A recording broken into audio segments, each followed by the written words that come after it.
Hello and welcome to episode 78 of Linux After Dark. I'm Joe. I'm Chris. I'm Gary. And I'm Dalton. Welcome back, chaps. So today I've got a question for you. Is a proprietary games company driving all the innovation on the Linux desktop? And is that okay? Of course, I'm talking about Valve and the Steam Deck. Isn't that how it's kind of always been, though? I mean, we all like to talk about how volunteer contributors are doing so much for open source, and obviously they are.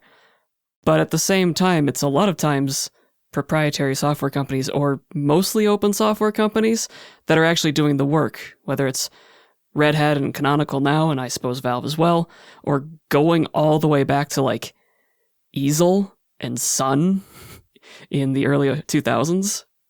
Seems like that's kind of always been the case. Is that wrong? I don't see Canonical and Red Hat as the same as Valve, because Canonical and Red Hat are mostly open source companies, or at least they used to be. Whereas Valve has never been about open source. They've never said anything about it. They've only ever used Linux from a pure pragmatic point of view. It's about side effects, though, isn't it? And scales. They're not the same as Electronic Arts, for example. Can you imagine if we were having this discussion about someone like that? So there is that. And the difficulty is that for me, and people aren't going to like this, and that's fine, I feel like there needs to be a bit of a bully boy unifying force that pulls things forward. Otherwise, everybody just argues. And there's lots of incredible innovation that doesn't necessarily focus to a point of progress in the same way as when Valve has a problem, for example, Proton. These things undeniably improve the experience. And yes, they didn't go, we want to help all those Linux desktop users to run Windows games. It wasn't just about that. It was, we want to be able to position our platform as well as we can. And then eventually that's culminated in the Steam Deck and it's making them money. There's no getting around that. But I do feel like it's the only way that things really push forward is when pulling everyone together and pushing forwards in a direction happens. Well, it's sort of capitalism, isn't it? They have a thing that they want to deliver and they want to push forward and get it done without people arguing about it or finding the most FOSS-friendly way of doing it or finding the nicest way of doing it. They just have a goal. They want to achieve it. So they just kind of get on and do it. And I think in some ways, you're right, Chris, you do need that. You need someone who has another motive than doing the right thing sometimes. What if capitalism good? Oh, This is new. Okay. But I mean, they do behave in reasonable ways. It's so difficult because as this topic came into the ether of this podcast, you start looking around at previous discussions. Go and look up this topic.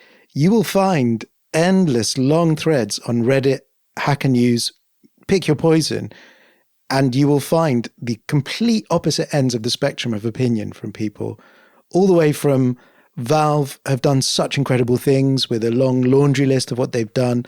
But on the other end of the spectrum is the Steam client's proprietary, get that shit off my computer. It's a very divisive topic. But I think they've been a reasonable citizen in the stuff that they've done, right? The changes that they've made to the open source stuff have broadly been upstreamed and have been, like you say, a net positive for the community. It's not like they're taking open source and wrapping it inside the Steam client and then locking it away and not sharing any of the improvements that other people could use. They've sort of gone about being that proprietary capitalist software company in, dare I say, the right way. It's tricky though, isn't it? Because you can't ignore the fact that as a platform, everything is still tied up in DRM in the same way I got rid of my Xbox 360 a few years back. And I realized the other day, thinking back, I didn't spend a lot of money. And I think a lot of people have spent money and more money than I did. But that entire library is just completely inaccessible to me in a way that it might not be if I'd been a bit more selective and where I'd acquired things from. And it's the same. The games I purchased on Steam, I have to get through Steam unless I'm going to start treading the boundaries of the law to get them to work. consistently. Steam will be around forever, don't worry. Just like Microsoft's bookstore. Yeah, exactly. I mean, it's not necessarily any better if you'd gone to HMV and bought those on a CD-ROM, though, is it? Like, I've got a bunch of games where the activation server just doesn't exist anymore. So the CDs are effectively coasters at this point. Good old Game for Windows Live. Yeah, exactly right. I think I've got a copy upstairs of GTA 4 that is Games for Windows Live, and I can probably never play that again. So I probably, if I wanted to play it, would have to rebuy it on Steam or insert other platform here anyway. So it's locked up in Steam, but it was also encumbered in DRM when you went and bought the DVD release anyway. One of the things that they have achieved, which not many other people have, is they have put a Linux first piece of hardware in a lot of people's hands in a way where they've picked it up and gone, I will continue to use this. And I know people that really wouldn't have been interested in Linux and still aren't really that interested in Linux and were really interested in the hardware. And I think that is a positive thing, surely, because you're getting a lot of users on a piece of hardware. And as you've said, Gary, it's not like the things that they do to fix things for the Steam Deck are just completely in a void. We fix that on the Steam Deck's desktop experience. They're upstreaming it. And ultimately, those hardware sales are leading to people moving to Linux on the desktop, or certainly going, this isn't as bad as I thought it might be. I can daily drive all of the web apps I need on the Steam Deck when I plug it into a dock. Maybe I could move to Linux. And there have been a few fairly public examples of people doing that. It's against the backdrop as well of fairly recently, Valve have released a new set of Windows drivers for the Steam Deck. But I don't think that is going to lead to a flood of people switching because defaults are king. People don't like tinkering with things. People don't like installing operating systems at all. They really don't. The closest they'll come is a factory reset. But the idea of actually going from start to finish, installing an operating system on an empty hard drive, that is not what most people are going to do. Well, and most people don't even need to do that, really. Because the Linux experience is just so good at this point. No, well, what I'm talking about is, say you've got a Mac, even a really old Mac, you can just boot that into recovery mode and it will download everything and just sort it all out for you, and you end up with a fresh installation of macOS. Since internet recovery became a thing on Macs, yeah, that's it. You press the right key combination on boot, you get the chime, tell it what your Wi-Fi password is, and exactly that. It's like when you reset your TiVo box or anything else that's a appliance. Unless you delete all the partitions that you can find on your M1 Mac, and then you have to find another Mac to plug it into. Who would do that? Only an idiot. Internet recovery used to be part of SPI, I think, but I guess they just got rid of that on the M1s. Yeah, well, it used to be part of the SPI because you could remove the disk and replace it, right? So you couldn't just rely on it being on the flash, whereas now the flash is soldered to the board, so there's a reasonable assumption that if you're not doing anything weird, like installing Asahi, that the recovery partition would be there. Is this question even correct, though? I'm sure there'll be a lot of people saying this is bollocks that Valve is driving all the innovation. Just look at what the GNOME devs are doing. Just look at what the KDE devs are doing. I think it's a bit disingenuous to say they're driving all of the innovation. They're certainly doing some good stuff, but a lot of it is standing on the shoulders of giants, right? They're not reinventing the wheel in terms of building their own desktop, for example. The way that the recovery works is fairly well understood. So they're probably just doing it in a way that is friendly to normals, I suppose, more than anything. I don't know if it's right to say that they are the people driving things forward. Are you saying that it's Linux for human beings? If only there were another distro that had that slogan. Oh, wait, no, there's not anymore. No, not anymore. Yeah, I think it's a fair point. And I think Canonical are not selling laptops with Ubuntu pre-installed. Yes, there are vendors that do that. There are specialist vendors that do that. They don't have the mind share that the Steam Deck does. So I guess that's why people would start to think about that. It's the most visible, targeted hardware installation of desktop Linux that I can think of. So that's probably why the chatter starts to come up. But yeah, of course, it's it's one desktop environment for a start. That's the thing we always have to remember when we talk about comparisons with other operating systems. There isn't Windows, Plasma, Windows, GNOME, Windows XFCE. I mean, I think Plasma and GNOME are probably the most heavily developed desktop environments at this stage, but it's a different landscape you're talking about. Well, it's also a product that has a very tight consumer focus. It's probably not that common for people to go out and buy a standard general purpose computer at this point, right? We've talked at length before about how most people just use their phone or an iPad. And those that don't are probably given a device from work, or they're going to go and buy a Chromebook or a MacBook. So I think the focus that it has on this is a gaming device like the Switch or whatever the PlayStation Portable equivalent is these days, showing the fact that I'm definitely not a gamer now. It's just something that you can go into a store and buy, and you can play the games that you play on Steam. It's not really a general purpose computer in the same way that something running Ubuntu or Fedora would be. Yeah, you can hack it into a general purpose computer by connecting a dock, essentially. But how many people actually do that with their Steam Deck? I would imagine that it's not many. It's a neat trick. It's a neat trick, and I would imagine it's like of the same ilk as when you plug your Samsung phone into a dock and you get the DeX experience. Like, how many people actually do that beyond it just being a cool toy? I think I've had 2 or 3 Samsung phones that had DeX and beyond going, oh, I didn't realize it could do that. I've not actually found any practical use for it. I mean, a full Linux desktop is maybe a little bit different, but it's probably a similar thing in terms of the way people see it. Hey, look, a Linux Matters reference, linuxmatters.sh. Yeah, Mark actually found a use for it, but it still seems very niche to me. I really, really love the idea of it. Like I've said before that I do a lot of work in a virtual desktop, and being able to just carry a phone and plug it into a dock somewhere would be amazing, but it's never quite been there. Okay, this episode is sponsored by 1Password. Imagine your company's security like the quad of a college campus. There are nice brick paths between the buildings. Those are company-owned devices, IT-approved apps, and managed employee identities. And then there are the paths people actually use, the shortcuts worn through the grass that are the actual straightest line from point A to B. Those are unmanaged devices, shadow IT apps, and non-employee identities like contractors. Most security tools only work on those happy brick paths, but a lot of security problems take place on the shortcuts. 1Password Extended Access Management is the first security solution that brings all these unmanaged devices, apps, and identities under your control. It ensures that every user credential is strong and protected, every device is known and healthy, and every app is visible. 1Password Extended Access Management solves the problems traditional IAM and MDM can't touch. It's security for the way we work today, and it's now generally available to companies with Okta and Microsoft Entra, and in beta for Google Workspace customers. So support the show and check it out at onepassword.com/LinuxAfterDark. That's onepassword.com/LinuxAfterDark.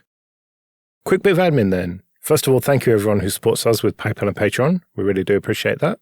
If you want to join those people, you can go to linuxafterdark.net/support. And remember that for various amounts on Patreon, you can get an advert-free RSS feed of either just this show or all the shows in the Late Night Linux family. And if you want to get in contact with us, you can email show@linuxafterdark.net. I think a way to reposition the question as well is, what would happen if Valve did decide, actually, we've had enough of this. This is obviously not going to happen. Hypothetically, we've had enough of this Linux thing. I give up, get all the developers to work on the Windows drivers. We're going to offer the next, whatever the post-OLED Steam Deck is, with Windows, and we're going to suck up the cost and partner with Microsoft. How much would the Linux desktop be hurt if they did that? Well, because a lot of what they've done is open source, it would hurt development going forward, but we'd still have all of the development that's already gone on. They paid the KDE devs a load of money to improve things. They've worked with crossover. Yeah, they've improved the graphics stack, and we'd still have all that. Yeah, so I don't think it's that bad. As I mentioned, EA before, imagine if they had some kind of console and they'd forked everything Linux about it and just carried their money pile with them and then decided they'd had enough. We'd just be like, right, we're going to have to reverse engineer X years of progress. So I don't think they're that bad, are they? Well, it's much in the same way as like on the PS4 or the PS3 or whatever it was, where it was running FreeBSD. I don't think that Sony really contributed many of those changes, right? It was just they found a general purpose operating system that ran well on PowerPC that they could put on the PS3, and they made their games console thing. And I don't really know how much the FreeBSD community really benefited from that. Whereas with Valve, they've at least open sourced that stuff. They haven't just taken it and locked it away in the same way that Sony did. There's a lot of speculation as well about why the Steam client itself is proprietary software, which can get very tinfoil hatty, where people are like, they've signed NDAs and they're doing loads of spying that we can't see and all sorts of things like that. But ultimately, like any media company, like Netflix, like Amazon Prime, the model has become DRM. They're not going to get big AAA games to trust them if they don't put some stuff like that in, because that's just the way that big media companies view the world. They'd be like, if it's too open source, then people can be messing around with it. We need to know that they have to pay and they can't circumvent that easily. So it's a tricky position to be in, to be a company that sells intellectual property, media intellectual property. I'm not saying I agree with this landscape at all, by the way, but that is where we are in terms of how digital distribution goes. I personally think it drives more piracy than anything, but it is what it is. And we certainly can't say that Valve is an angel with a halo here, because there are still rumblings in the industry of suing Valve and some lawsuits in progress for antitrust violations. So it's not like they're perfect, at least according to other companies and consumers in the landscape. And we're just going to have to see how that all goes too. It's a continuum, isn't it? Like everything. I think there's somewhere in the middle territory where ideally we'd want them maybe to do more fussy things, but it could be worse. Capitalism. It could be worse. A question I have as well. You've bought a Steam Deck, Dalton. Is it only sold directly by Valve officially? I know you can get them from other places, but if you want to buy a brand new one, because if we compare the other games consoles we've mentioned, your PlayStations and Xboxes, you can get them everywhere. And if you go in and buy them, Microsoft and Sony have supplied the stock officially. Is Valve the only official vendor for a Steam Deck? Well, I'm looking in Argos and I just found a lot of irons. So I'm assuming that, yes, only Valve sells them here. In the US, Macy's is selling one, but it's actually a third-party seller that's reselling them. So yeah, I think it's just Valve. That's where, as much as I've said they put it in a lot of hands, I presume they can't mass produce to the same level of a PlayStation and an Xbox, right? That seems like a fair assumption. So it has reach, but as far as I know, they haven't published official sales figures, like detailed sales figures either. So it's a very, very popular device, but imagine if the same model was in something that sold as many units as a PlayStation or an Xbox. I just don't think that Sony or Microsoft would ever entertain running a Linux-based desktop that they upstream all the changes they make back to the community. Yeah, I guess for context, it's the second best selling thing on the entire of Steam in the UK at the moment, just behind Warhammer 40k and above Counter-Strike 2. So it's got pretty wide reach, I would say, in terms of sales. It's still selling after all this time. It must be, otherwise it wouldn't be on the chart. Yeah, and they go into waitlist occasionally on and off while they manufacture more stock. So yeah, there's certainly the demand there as well. Note that is by revenue, not by unit. Or is that by revenue? Okay. Yeah, that'll be why then. But it shows that they are still moving units. People are still buying them. It's been on the chart for 132 weeks, so I guess since it launched. To try and tie this all together, I do think they are in this middle ground, because you think of what George, who we've had on the show before, is doing.